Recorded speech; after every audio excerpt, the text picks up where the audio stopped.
My name is Anne. My name is Kath. My name is Pippa Bonner. My name is Carol Burns. My name is Joe Curtis. My name is Anne. My name's Peter.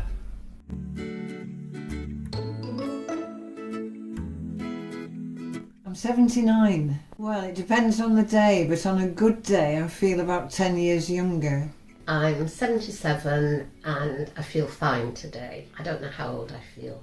I just am. I'm 72. My mind feels like it's in my 60s, but I think my body feels like it's 72 with the aches and pains. Well, I'm 66. I feel round about 40s, 50s, but I don't know. What does it mean to feel 66? I'm 66. I feel okay. Physically, I'm not as strong as I was before, but I think mentally I'm still quite with it. I'm 83. On good days, I feel probably about 60, and on bad days I feel 99. Some days I feel very tired. I am 77. Sometimes I feel younger and other times I feel older.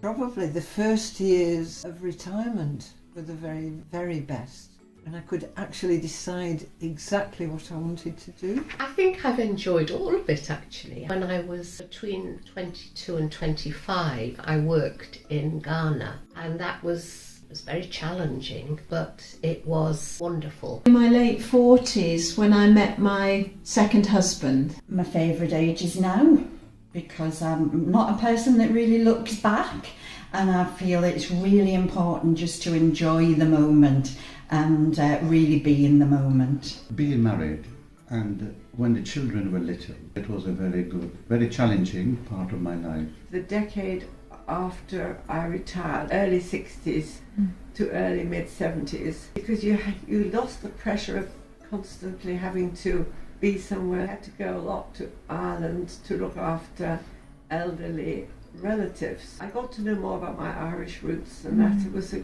great bonus for me. In my 30s, I was then firing on all cylinders, working as hospital chaplain at St James's, and work I loved, but working all the hours God sent, and working the parish too. A very lively moment in my life. Choosing what I want to do is one of the best things, because time and leisure are so valuable. Freedom, because I don't feel that I have to restrict my life or do what other people want me to do, and I don't have to earn a living. It should be a time for exploring new things. I do feel a bit wiser with a bit more life experience, and I probably worry a bit less than I used to do, and I feel freer perhaps to do some of the things that I like doing. I've got a lot of freedom. I'm not doing paid work. It's a time to try new things and take up opportunities. Hopefully I'm a little bit wiser. I'm now retired from my academic post, but equally heavily involved in parish life in my role as a deacon. Yes, it is busy, but I really, really enjoy my ministry as a deacon in the church.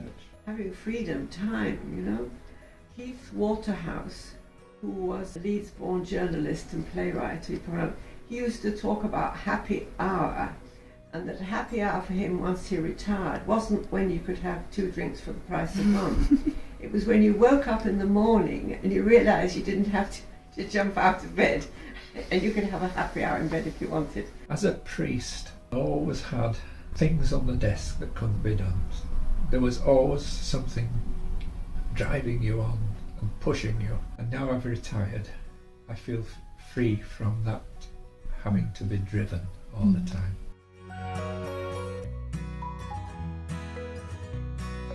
I suppose the knowledge that it's not going to last forever. The time we have left is much less than the life that we've already lived. The awareness that I don't have the physical strength that I had. If I want to move a piece of furniture, I have to ask for help. I can't do it as soon as I think about it, and I find that a bit frustrating. My husband died about a year ago, and that is the worst thing for me. You do start to be conscious of your health in little ways and a bit more concerned as people around you start to get illnesses. Sometimes it gets a bit overwhelming, so many demands and meeting here, meeting there, etc., etc. But I try to balance that out because I love walking, and I've certainly increased my weekly walking tremendously. The death of your friends and your family and people you love, really. And the knowing that it's going to always be like that. My health has deteriorated. All that I'd hoped for is becoming less possible because of my losing balance.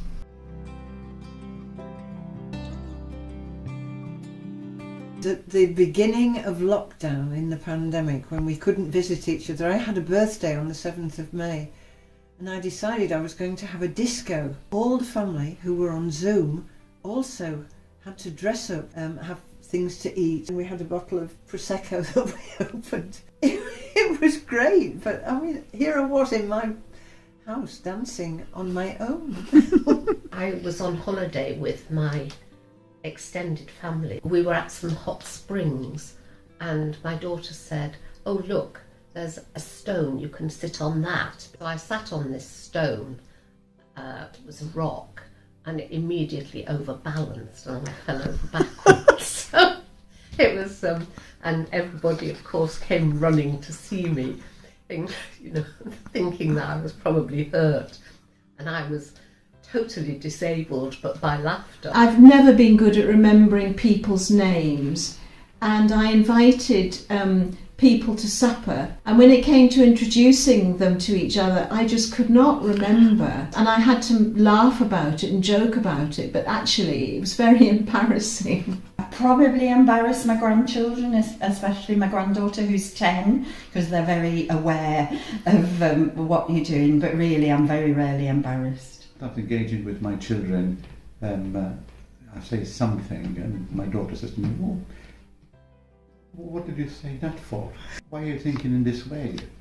I say, "Well, that's me, that's your dad." Someone smiled at me when they were going out of church. Smiled back out of politeness, and I thought, I know that person, but I couldn't really think. And the week after, we're walking out side by side, and she said to me, "You didn't recognise me last week, did you?"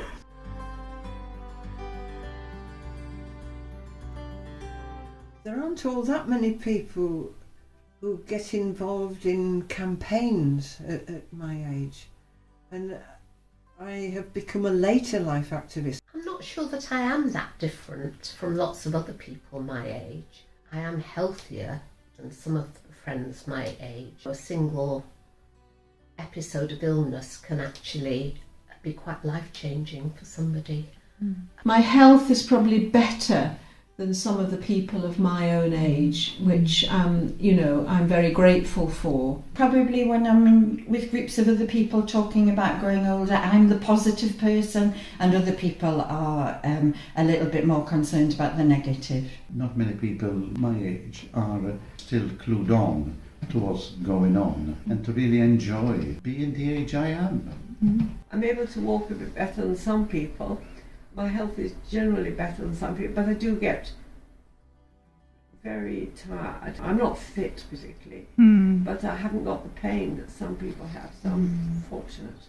Because I'm a priest, I don't have any dependent, don't have any children, I don't have a wife. I have personal autonomy for all I do, but the downside of that, of course, is that I have anybody to lean on when I need.